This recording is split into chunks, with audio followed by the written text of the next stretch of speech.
C'était un ogre qui avait un fils. Et le fils de l'ogre ne voulait pas manger les enfants. Il ne voulait pas manger les gens. Il disait, les bébés, ça pue le lait. Les garçons, c'est plein de caca. Les filles, c'est plein de pipi. Les papas, ça pue le tabac. Les mamans, c'est plein d'aiguilles. On se pique partout. Les grands-pères et les grands-mères, il y en a qui sont tout secs, il y en a qui sont tout mous. Et le pire, c'est ceux qui racontent des histoires, car ils continuent de les raconter dans le ventre et ça chatouille. Il ne voulait pas manger de viande, pas de poulet, pas de poussin, pas de canard. Ce qu'il voulait, c'était manger des bonbons, des bonbons, des bonbons et encore des bonbons.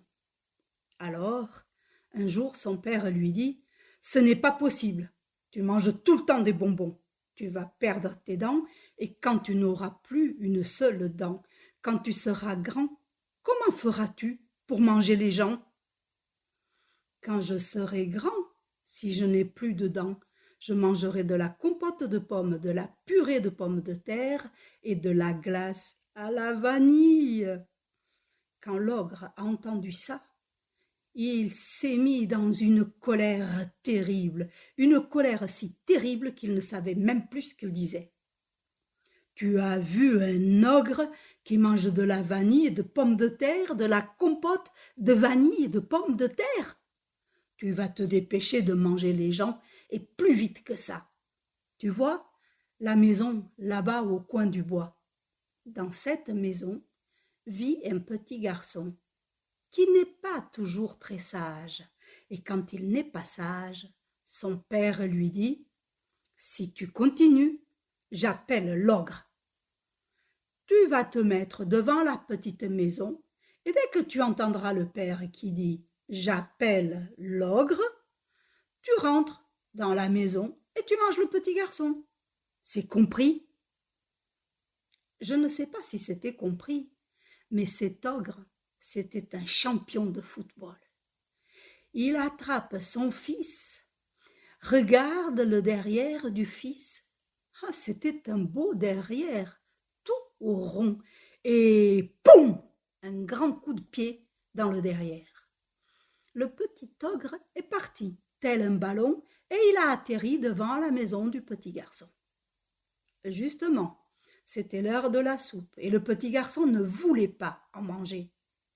Et sa mère lui disait, « Mange ta soupe, mon chéri, allez, va, une cuillère pour papa, une cuillère pour maman, une cuillère pour grand-père. » Et le père dit, « Tu manges ta soupe, sinon j'appelle l'ogre, je l'appelle tout de suite. » Et le père va à la porte, il l'ouvre et il appelle, « Ogre, ogre !» Mais le petit ogre, il était déjà là, tout près de la porte. Et c'était un petit ogre, certes, mais tout de même 3 fois plus grand que le papa. Alors quand le papa a vu ce géant devant lui, il est tombé, évanoui. Par la porte ouverte, le petit ogre voit... Qu'est-ce qu'il voit là, sur la table, au milieu de la pièce ? Eh bien, il faut que je vous dise que ce jour-là, c'était l'anniversaire du petit garçon. Et pour son anniversaire, il y avait un grand gâteau, une énorme plaque de chocolat et un gigantesque paquet de bonbons. Le petit ogre rentre pour manger le gâteau. Et mettez-vous à la place du petit garçon. C'est son anniversaire. Il a un beau gâteau.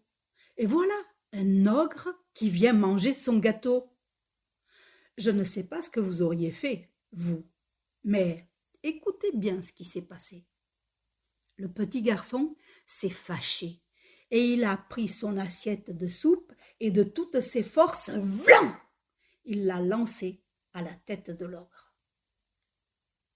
« Tiens, ça me chatouille la tête. » Et l'ogre continue à manger le gâteau. Alors, le petit garçon se lève et il donne des coups de pied et des coups de poing dans le derrière de l'ogre. « Tiens, ça me gratouille le derrière. Et l'ogre continue à manger le gâteau. Le petit garçon ne savait plus quoi faire.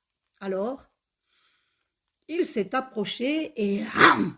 Il a mordu le derrière de l'ogre. Tiens, ça me picote le derrière. Et l'ogre a continué à manger le gâteau. Mais le petit ogre avait mangé tellement de bonbons qu'il avait le derrière tout sucré. Le petit garçon, quand il a mordu le derrière de l'ogre, mais que c'est bon, c'est sucré. Et il continue à manger le derrière de l'ogre. Ce qui fait que pendant que l'ogre mangeait le gâteau, le petit garçon mangeait le derrière de l'ogre. Quand l'ogre a fini de manger le gâteau, il a mangé l'énorme plaque de chocolat, puis il a dévoré le gigantesque paquet de bonbons. Ensuite, il retourne chez lui. En chemin, il se frotte le ventre. Ah, il avait le ventre tout rond et il se léchait les babines. Son père le voit arriver et lui demande « Alors, tu l'as mangé ce petit garçon, il était bon, est-ce que je vois ? Je vois que tu te lèches les babines, que tu te frottes le ventre. » « Pas du tout. Je n'ai pas mangé le petit garçon. J'ai mangé un grand gâteau, une énorme plaque de chocolat et un gigantesque paquet de bonbons. » « Comment ? C'est comme ça que tu m'obéis ? Eh bien, tu vas voir la fessée que tu vas prendre. » Mais quand l'ogre a voulu donner la fessée à son fils, il n'a pas pu le faire, car le petit ogre n'avait plus de derrière. Et, souvenez-vous, le petit garçon lui avait mangé tout son derrière. Quand on n'a pas de derrière, on ne peut pas vous mettre de fessée.